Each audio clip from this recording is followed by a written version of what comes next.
Greetings, and once again, welcome to Aspects of Aliyah.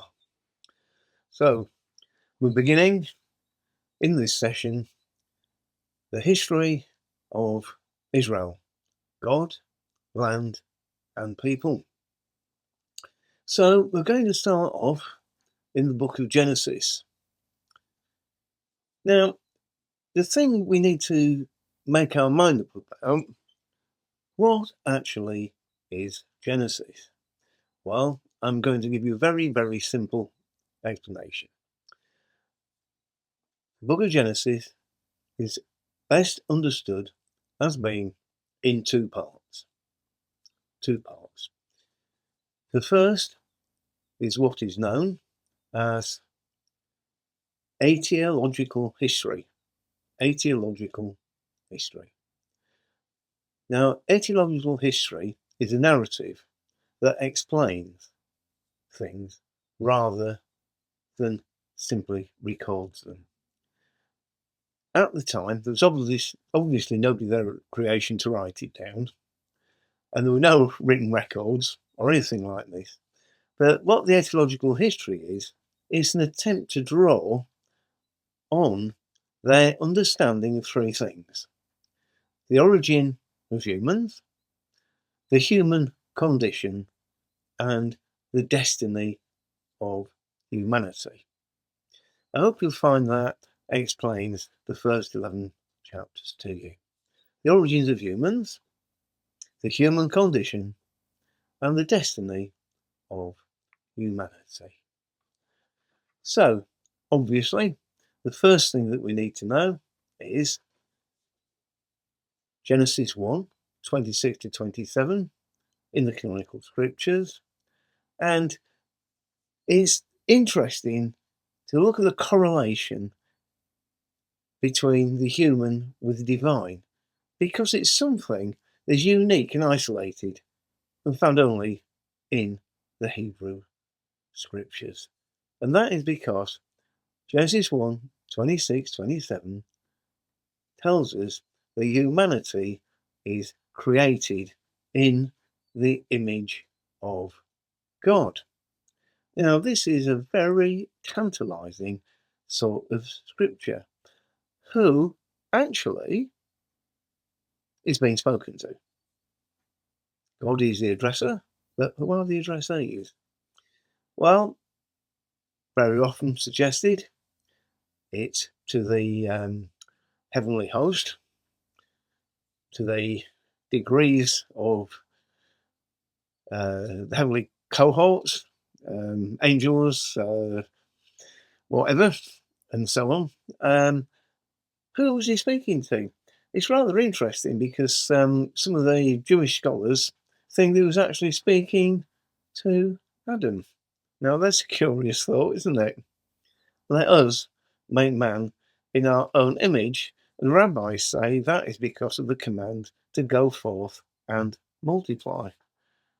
So if you're not multiplying, you can't be making man, corporate man if you like, mankind, humankind, in the image if there's nobody to do it. So there is a rabbinic thought that it's actually Adam that's being spoken to.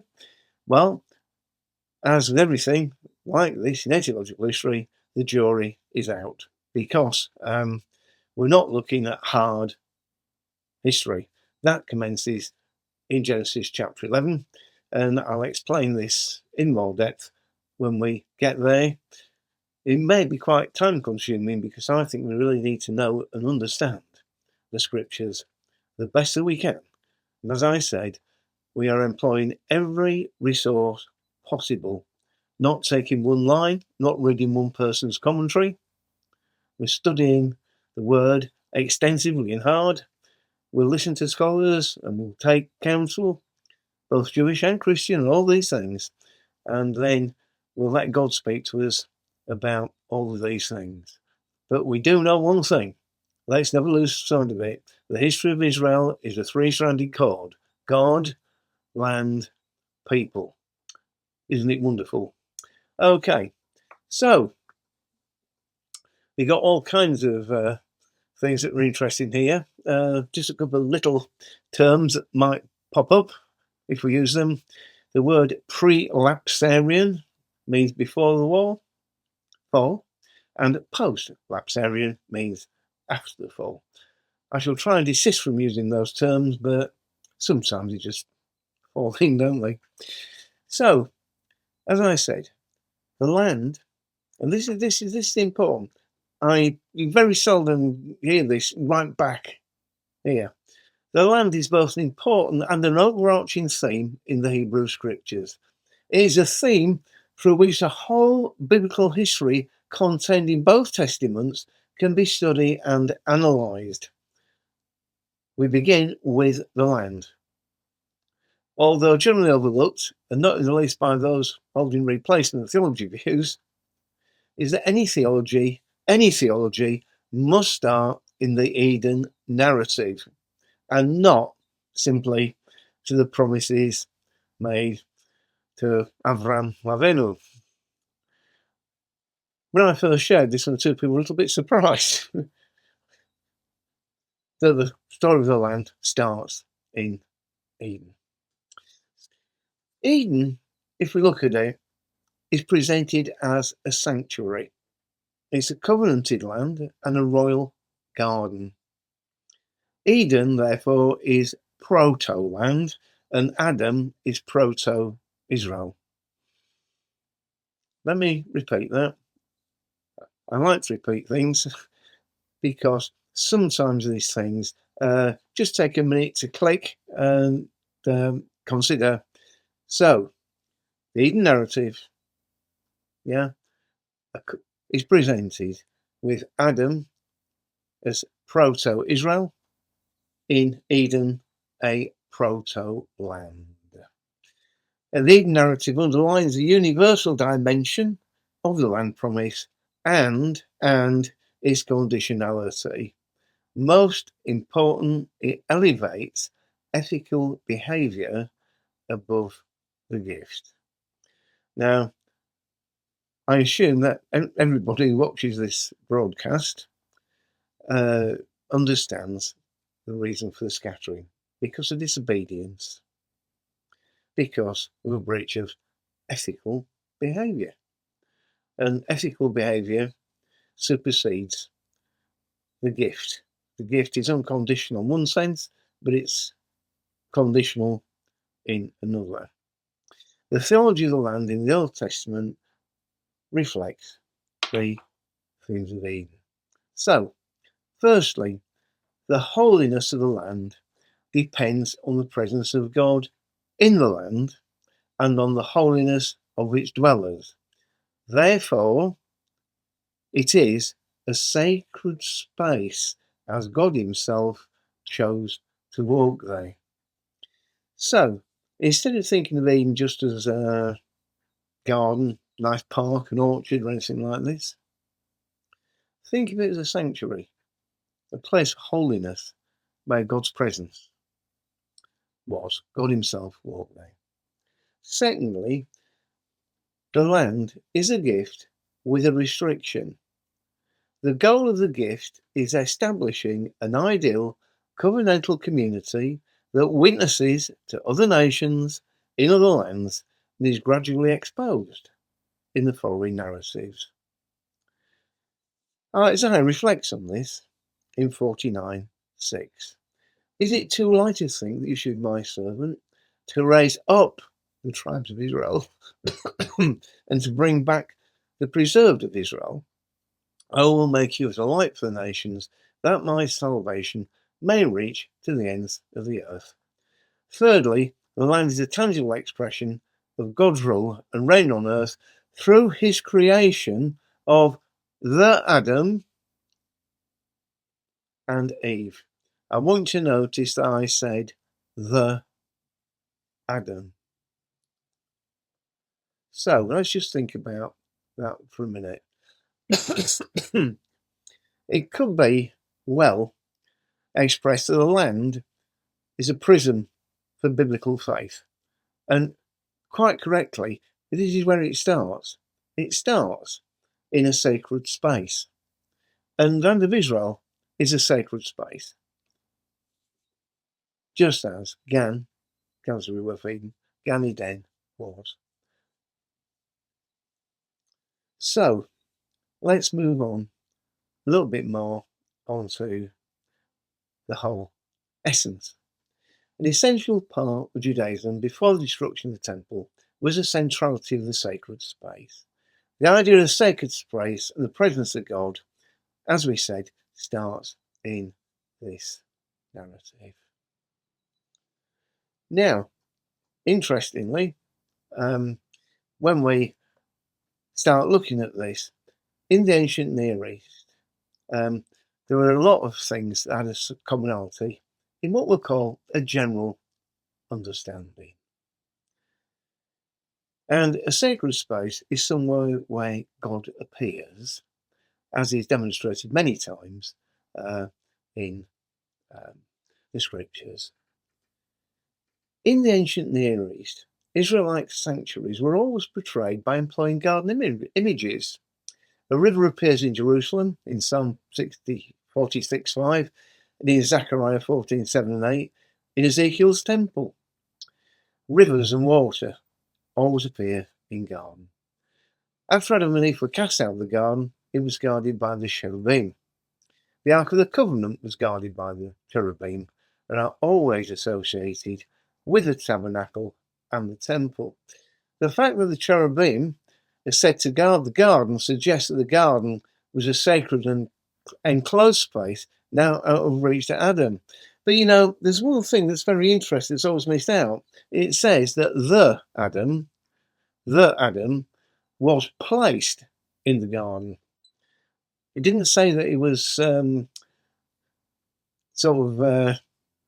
created ex nihilo there. It says it was created out of the dust, but that's an idiom. So that's rather interesting. So our first lesson from the narrative is that the Garden of Eden is proto-Israel and Adam is proto the Jewish people. God, land and people in the very first expression of humanity. Adam is presented as a regal figure of the priestly robe, in the similar way that the priest would work in keeping the tabernacle and the temple. If we read the history of the temple and sacred spaces, the gardens were considered to be beautiful and kept. There were pomegranates and various garden symbols in the temple, as you know. In the ancient world, the 7 wonders of Babylon, hanging gardens of Babylon, the 7 wonders of the ancient world, again, in that culture, was a sacred space. So we'll take our break, and when we come back, we'll move on and talk a little bit about the Adam. We'll talk about the temptation and the expulsion. If you are a Christian, then there is no question that you owe a great debt to the Jewish people. Unto them were entrusted the oracles of God. What does that mean? It means, if not for the faithfulness of the Jewish people, we would not have this. And therefore you would not know your God, and you would not know his Son. Israel and the Jewish people are under attack right now, and we owe them everything. The least that we can do is support them in their hour of need. So please go to EzraInternational.org and give to the Emergency Relief Fund, and your dollars will be used to help displaced and traumatized Jewish people throughout the land. And remember, if you do nothing, relief and deliverance will arise for the Jewish people from another place. Yet who knows whether you have come to the kingdom for such a time as this. Please go to EzraInternational.org and give your best gift today.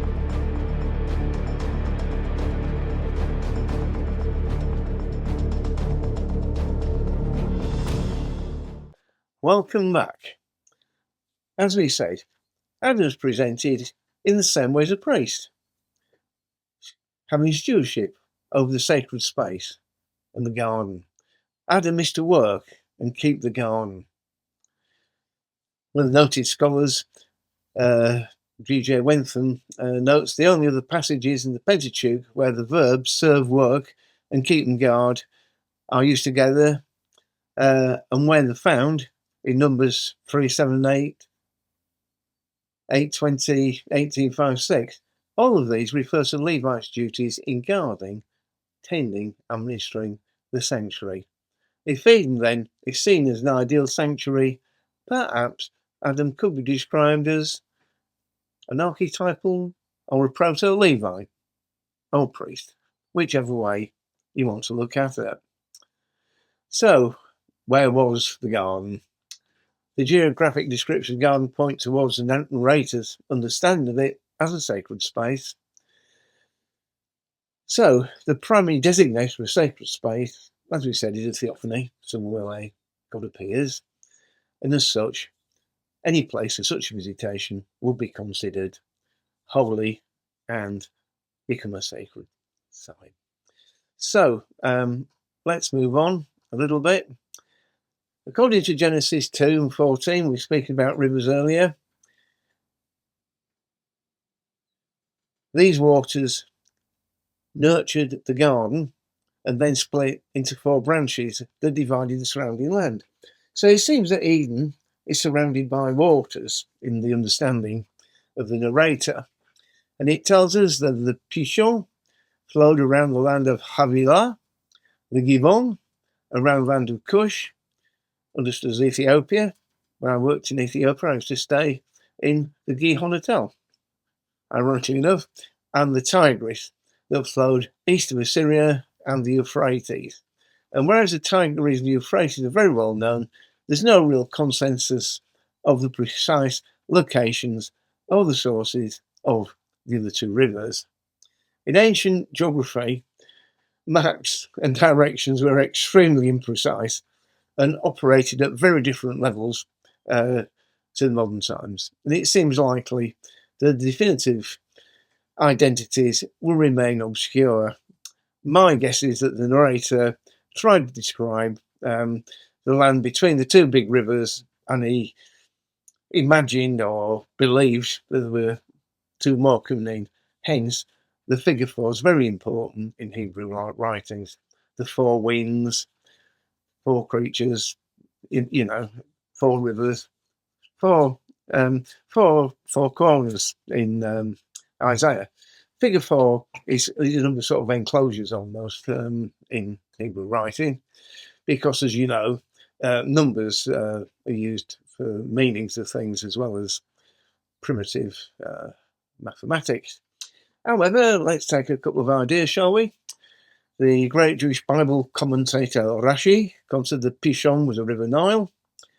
The river Gihon, named as being in Cush, is generally thought to be in Ethiopia, as we said, and the headwaters of the Nile actually are at Lake Tana in Ethiopia. So maybe one was meant to feed the other, or the 2 may be meant to conflate, or something like that. As we said, this number 4 is really important as a reference. As I said, 4 corners of the earth, Isaiah 11:12, Zechariah's prophetic vision of the 4 horses that patrol the world, 1:8, the 4 winds, Jeremiah 49:36, Ezekiel 37:9, Zechariah 2, etc. So, enough to say the garden was watered, and those figures really point towards Gan Eden, a sacred space. and Adam, a proto-priest, proto-Levite, proto-Israel. So the very beginning of the story of the history of Israel starts God, land, people. So we had our three beginning sections. So, and we spoke particularly about, in one word, how ethic is co-joined with promise. So we know the story, don't we, about Adam and Eve and the serpent. We know that marriage, if you like, was instituted in this story in the garden, and that Eve was taken from Adam's body. Quite interesting. In Hebrew literature, it's not taken from a rib, but taken from a shoulder or a side, or something like this. But sufficient to say that the Adam, the man, was joined divinely by the woman of his flesh. Some commentators and Jewish people in particular seem to think when it says it was taken from his side, it's a play on brought to his side, and also that it was the same genus.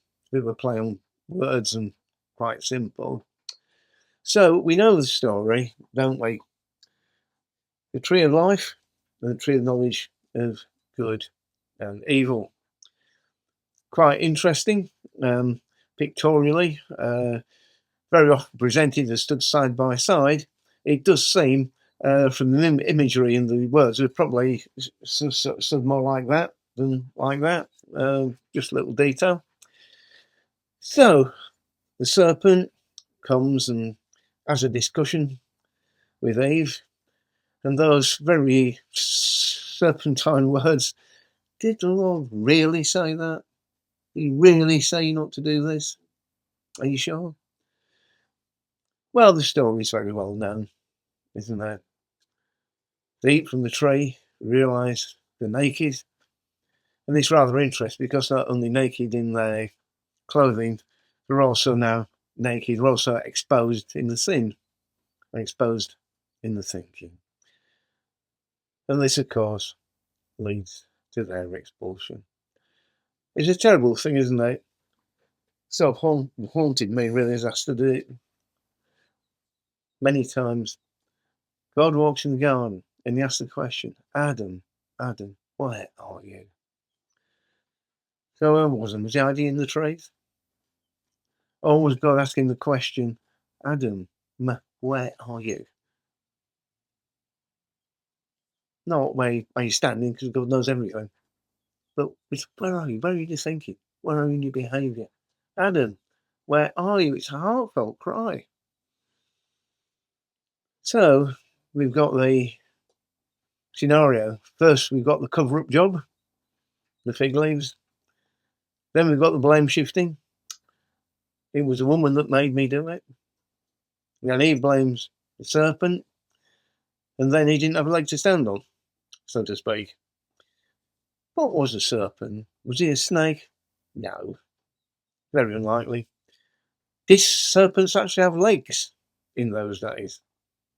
Well, we know there are all kinds of fantastic beasts and things in mythology, everybody's mythology, particularly creatures that well appear in the Middle East.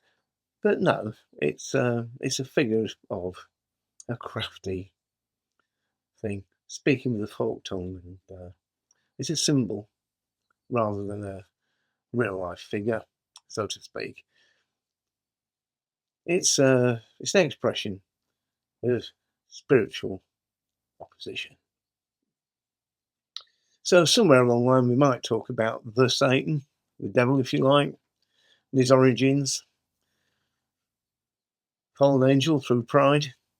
But did Adam and Eve also fall through pride? Is it a behavioural pattern that continues? Were Israel expelled because of pride? It is all there in the story, isn't it? Well, what can we say? Adam and Eve were expelled from the garden, and It tells us that having driven man out, God stationed east of the Garden of Eden the cherubim and the spinning sword flame to guard the way to the tree of life. Interesting, isn't it? Guard the way to the tree of life. They've already eaten from the other tree, but they mustn't eat from that. That's been guarded.